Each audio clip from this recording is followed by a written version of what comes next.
You know that phrase, we vote with our dollar? So, in our culture now, a lot of us know that the way we spend our money speaks to our values and what we want to see more of in the world. So, we're really careful with where we spend our money. Like, we only buy organic food or we only go to local businesses. We're really careful about that. But we are less scrutinizing or careful with the way we make our money. So if the way we spend our money is a reflection of our values, like the way we choose to make our money is also a reflection of our values. And if you feel conflicted at all about the way you make your money, where maybe your company, it doesn't share the same values as you, or maybe you even disagree with some of the values that your company espouses, maybe the product you're making or the thing that you're helping to create might even feel like it's creating harm in the world or adding to the cacophony and chaos and destruction of the planet. And so you might find that what you do with the money that you make tends to kind of overcompensate for that feeling. But until the way you make your money aligns with your values, you will never feel truly wealthy. If money is a consolation prize for doing work that you dislike or disagree with, money will always seem more important than it really is in creating a happy and fulfilling life. So in the US, at least, studies have shown that beyond about $75,000 a year, money makes no difference to your experience of happiness.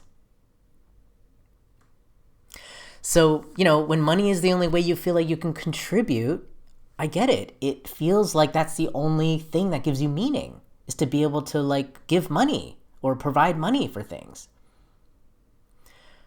And I used to have that problem too, where I was making a lot of money doing work I didn't enjoy and oftentimes disagreed with.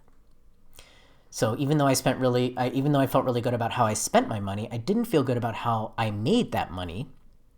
And so my solution was just I'll just make more and more and more money so that I can give more and more and more. And maybe one day I'll even make so much money that I won't even have to do this work anymore. I'll just be able to live on capital gains, for the rest of my life and just be free of all of this. The problem was that I never quite knew what was enough money. I never hit that moment where I felt I'm at peace now with how much money I have. Therefore I can just, I have enough now. Because I was seeking a feeling that you can never get through money. So it wasn't until I made an intentional choice, which at the time felt like a huge risk, to deprioritize money in my life and instead prioritized joy, freedom, my authentic truth and passion, relationships, my physical health. It wasn't until then that I started seeing all these different ways that I could be wealthy, that human beings can feel affluent. So I just want to share some of these with you, and maybe these will resonate with you. So the first is time affluence, that you can be affluent in time, which basically means doing whatever you want, whenever you want, for as long as you want. The second is social affluence. So having deep relationships, having strong bonds with community, and feeling the sense of belonging in your family or your culture.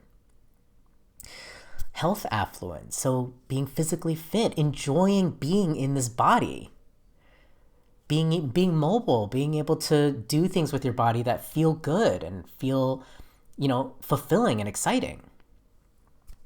Experiential affluence, so having a lot of different experiences, going to a lot of different places and experiencing all the ups and downs of life and having all this wisdom in your soul because of what you've experienced.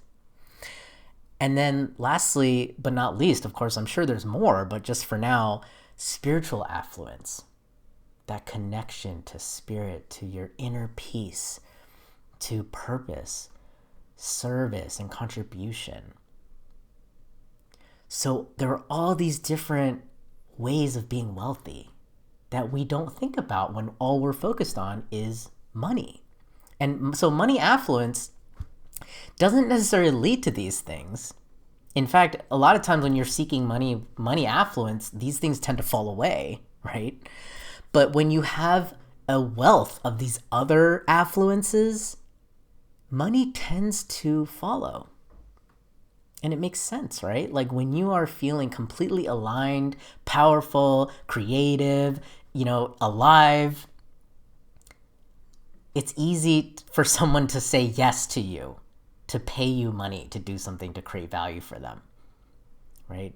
So it's ironic, but when you focus on these other wealths, monetary wealth tends to follow. So what's keeping you stuck doing work that, pays well but doesn't feel good? Is it the fear that you're going to be penniless or broke or homeless? I get it. I had all those fears. But I really had to get real with myself. Like, how realistic is that? Are you really going to become homeless, for example, or become penniless, right? Chances are you could make a little bit less money to free yourself up to gaining these other forms of wealth and seeing where that takes you. You might even surprise yourself at how much more fun it is to make money when everything is in alignment. So, my name is Eddie, and I help people who feel burned out, overachievers, who are just singularly focused on like money and success and material wealth and all of that. I help them take a step back and reevaluate what's really important to them in their lives. I help them redesign their life around their true values so that they can reach that alignment, and so that when the money does come, it feels like true prosperity.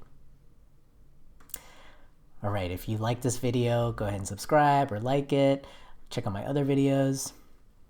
Reach out anytime if you want to talk to me about this topic. And thanks for watching. Be well.